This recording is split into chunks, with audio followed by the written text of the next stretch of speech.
Anong ganap sa mundo ng showbiz?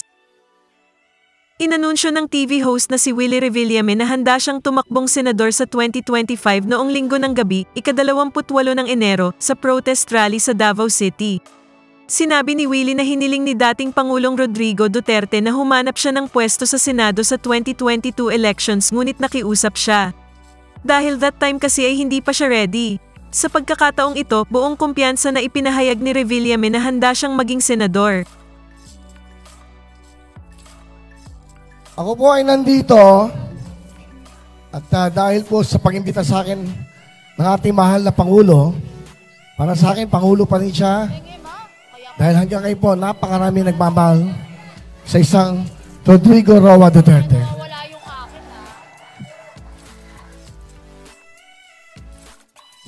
It is an honor for me na maimbitahan po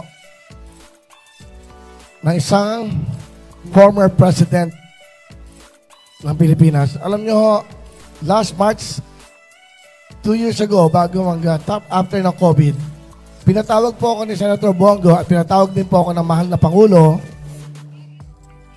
At ako po ay kinausap nila sa Malacanang.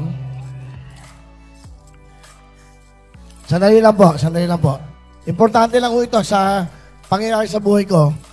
Nandun po si Secretary Medaldea, Senator Bongo, yung aking pong lawyer, si Atty. Ferdy Domingo, and of course, ang ating mahal na Pangulo.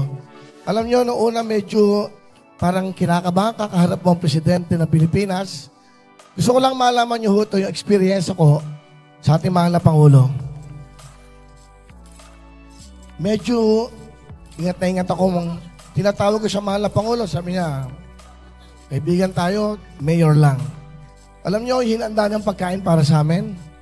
Hindi ko nakakalimutan, lapu-lapu, isang okra, isang sitaw, at yun nga, meron kami malunggay na soup at nagpadagdag si Senator Bongo ng munggo. Kung mapapansin nyo, napakasimple yun, napapunta ko sa Malacanang. Walang garbo, walang steak, walang anuman. Nagsimula kami ng 8 o'clock, natapos po kami ng alas 2 na madaling araw. Hindi nyo ito nalalaman, pero para malaman nyo lang yung po yung pagkakataon na pinapatakbo niya akong senador.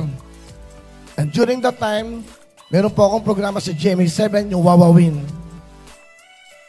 Sabi ko, mahal na Pangulo, meron pa po akong kontrata. At hindi ko pa ho kaya. Paghanda na po ako, pag-iisipan ko. A lot of times, marami kaming pagtatawag, usap ni Senator Bongo, basta kung ano nasa puso mo, sabi ni Pangulo, PRRD, kung ano nasa puso mo, kung ano nasa isip mo, yun ang sundin mo. Hindi po nila ako pinilit. Ang sabi lang sa akin, mahal na Pangulo, kung ano ang nasa puso mo, Willie, yun ang gawin natin. That was 3 years ago. Malapit na po, yung after ng COVID, during the COVID. Tapos po, nagdesisyon ako, nagdasal ako, hindi ako nakakatulog, naluluha ako dahil isang karangalan po sa isang katulad kong TV host na alokin ng isang presidente ng Pilipinas na magsilbi sa bayan. Ang sabi niya, mahal ka ng tao, pareho tayo, mahal natin ang mga kababayan natin. Kailangan ka namin sa Senado. Nung sinabi niyo po sa akin yun, kailangan handa ako. Kailangan hindi kayo mapahiya. Kaya ako po ay tumanggi sa inyo. Nung tumawag sa akin si Senator Bongo na sinabi ko sa inyo, hindi ko pa ho kaya. Sabi mo sa akin, saludo ako sa iyo. Saludo ako sa iyo, Willie. Dahil sinunod mo ang puso mo. Isang presidente po ang nag-alok sa akin. Tataas ko ang kamay mo, sasamahan kita kahit saan. Hindi pa ho ako handa. Mahal na Pangulo, pinagdasal ko mo itong mabuti. Ang sabi ko, dapat hindi politiko ang tawag sa mga nagsisilbi sa bayan. Dapat ang tawag sa kanya, publiko serbisyo, public servant. Dahil pag nakahalo ng politiko, andyan ang away, andyan ang ego. Hindi ba napapansin?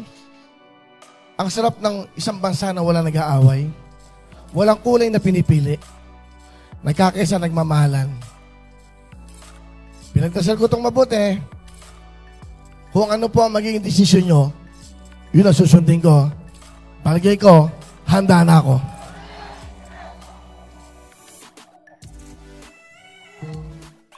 Handa ho akong gumawa ng kabutihan. Handa akong magsilbi. Hindi lang sa bayan. Handa akong magsilbi sa ating mga kababayan na nangangailangan ng tulong. Again, mahal na Pangulo, maraming salamat sa tiwala. Kung ano ang utos niyo sa akin, magmula sa puso ko, susundin ko po. Maraming salamat.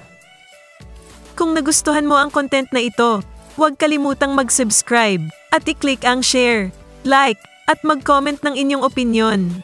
And favor naman po, please don't skip the ads.